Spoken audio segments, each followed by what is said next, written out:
ஆண்டவரும் இரட்சகருமாகிய இயேசு கிறிஸ்துவின் விலையிடப்பட்ட நாமத்தினாலே உங்கள் யாவருக்கும் என் அன்பின் ஸ்தோத்திரத்தை இந்த காலை வேளையிலே உங்களுக்கு தெரியப்படுத்துகிறேன். நாட்களும் கூட 1 சாமுவேலின் புஸ்தகம் 25ஆம் அதிகாரத்திலே அங்கே ஒரு பெண்மணியை குறித்து நாம் பார்க்கிறோம். அவள்தான் அபிகாயில். இந்த அபிகாயில் மகா புத்திசாலியும் ரூபவதியுமான ஒரு பெண். ஆனால் முரடனும் குடிக்கார கணவனுக்கும் மனைவியாக காணப்பட்டாள். அவன் பெயர் நாபால். அவன் பெயர் எப்படியோ அப்படியே அவனும் காணப்பட்டான்.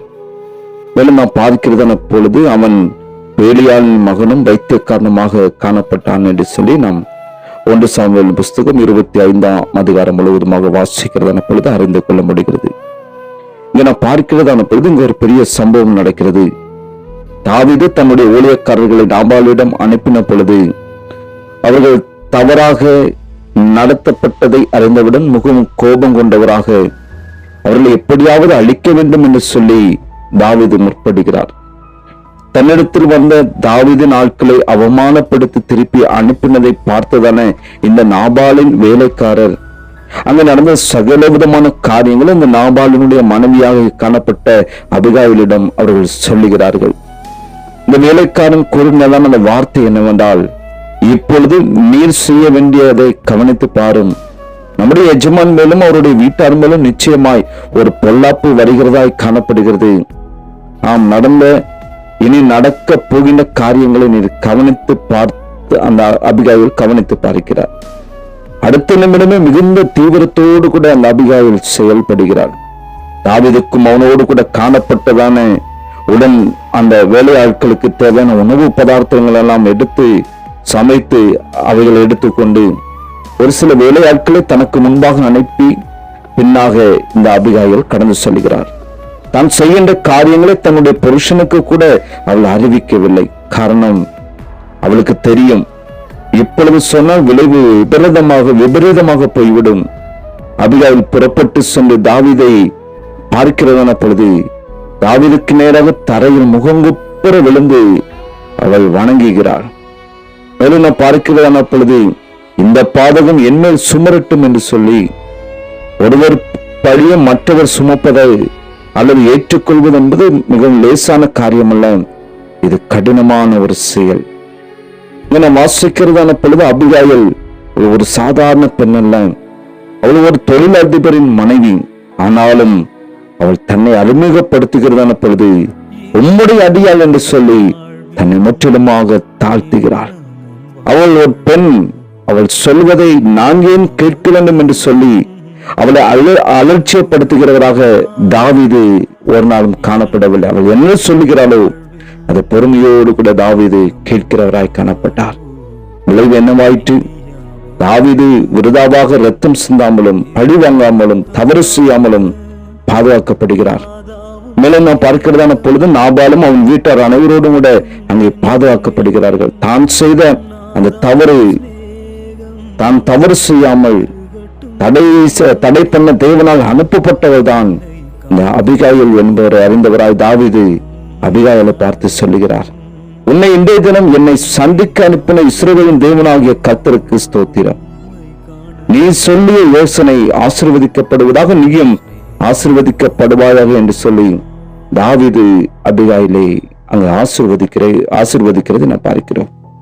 அன்பான தேவனுடைய பிள்ளைகளை, ஒருவேளை அவள் இந்த காரியத்தை தீவிரமாக துரிதமாக சீக்கிரமாக காலதாமதமாய் செயல்பட்டு இருந்தாலும் அல்லது வரப்போகின்ற ஆபத்தை தடுக்க நிறுத்த கொடுக்கப்பட்டதான அந்த தருணத்தை உபயோகப்படுத்தாமல் காணப்பட்டாலும் விளைவு என்னவா இருந்திருக்கும் என்று சொல்லி சற்று நீங்கள் யோசித்து பாருங்கள். அவளும் அவளோடு கூட சேர்ந்தவர்களும் அழிந்து போயிருப்பாள். அவள் புத்தியுள்ள ஸ்திரியாய் தன் வீட்டை இங்கே கட்டுகிறாள். அப்போஸ்தலர் நடவடிக்கைகளை வாசிக்கிறதான பொழுது தன்னுடைய கணவன் அனனியா செய்த தவறுக்கு துணை போன சப்பீரால் கணவனோடு கூட சேர்ந்து தானும் அழிந்து போனாள்.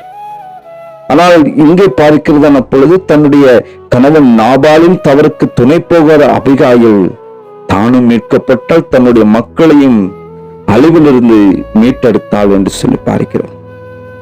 கர்த்தருடைய வார்த்தையை கேட்கிற எனக்கு அன்பான தேவனுடைய பிள்ளைகளை, இங்கே ஆழமான சத்தியத்தை பரிசுத்த ஆவியானவர் மிகவும் தெளிவாக இங்கே வெளிப்படுத்துகிறார். நாட்களில் தேவனுடைய பிள்ளைகளாய் சொல்லிக் கொள்ளுகிற அநேக காரியங்களை யோசிக்காதவர்களாக தங்களுடைய இஷ்டப்படி தங்களுடைய மன விருப்பத்தின்படி அநேக காரியங்களை செய்வதன் விளைவு என்னவென்று நாம் பார்க்கிறதான பொழுது அது விபரீதத்தில் தான் கடந்து செல்கிறது.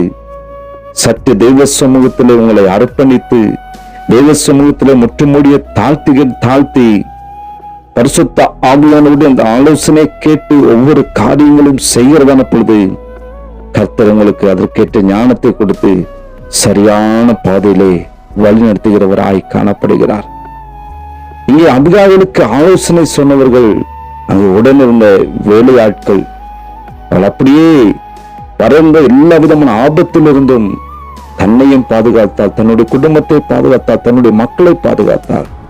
நாட்களில் நாமும் சகல விதமான ஞானத்தோடும் புத்தியோடும் சகல காரியங்களையும் செய்கிறதான பொழுது நம்முடைய ஆத்மா பாதுகாக்கப்படும், நம்முடைய வாழ்க்கை கட்டப்படும், நம்முடைய குடும்ப வாழ்க்கை பாதுகாக்கப்படும், நம்முடைய சமுதாயம் பாதுகாக்கப்படும், நம்முடைய திருச்சபை பாதுகாக்கப்படும்.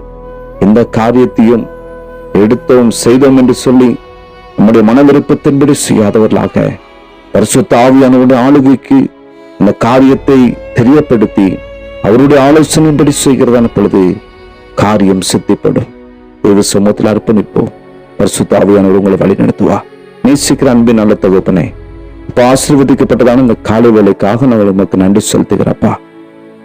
அபிகாயிலை போல ஆண்டவரே, ஒவ்வொருவரும் ஞானத்தோடும் புத்தியோடும் சகலவிதமான காரியங்களை செய்வதற்கேற்ற கிருபைகளை பரிசுத்த ஆவியானவர் இந்த காலை நேரத்திலே கொடுப்பீராக. வாழ்க்கையை தோற்று துவண்டு போய் அநேக நேரங்களில் மாம்சகத்தின் படியாண்டவரை அநேக காரியங்களை செய்வதன் விளைவாக அநேக பிரச்சனைகளின் போராட்டங்களையும் கண்ணீரின் பாதையிலும் அநேகர் கடந்து செல்கிறார்கள். என் தேவன் அவர்களுக்கு கேட்ட ஞானத்தை கொடுங்கப்பா. சகல வெற்றியும் ஆண்டவரை நிதானித்திருந்த தாழ்மையோடு கூட சகல வெற்றியும் செய்யத்தக்கதான கிருபைகளை பரிசுத்த ஆவியானவர் ஒவ்வொருவருக்கும் நீர் கொடுத்து வழி நடத்துவீராக. அப்படிப்பட்ட கிருபைகளை பரிசுத்த ஆவியான காலை நேரத்தில் நீர் கொடுக்க போகிறபடி நமக்கு நன்றி. இயேசுவின் நாமத்தில் ஜெபிக்கிறோம் நல்ல பிதாவே, ஆமென், ஆமென். உம்மை காணட்டும், என்னை காணும்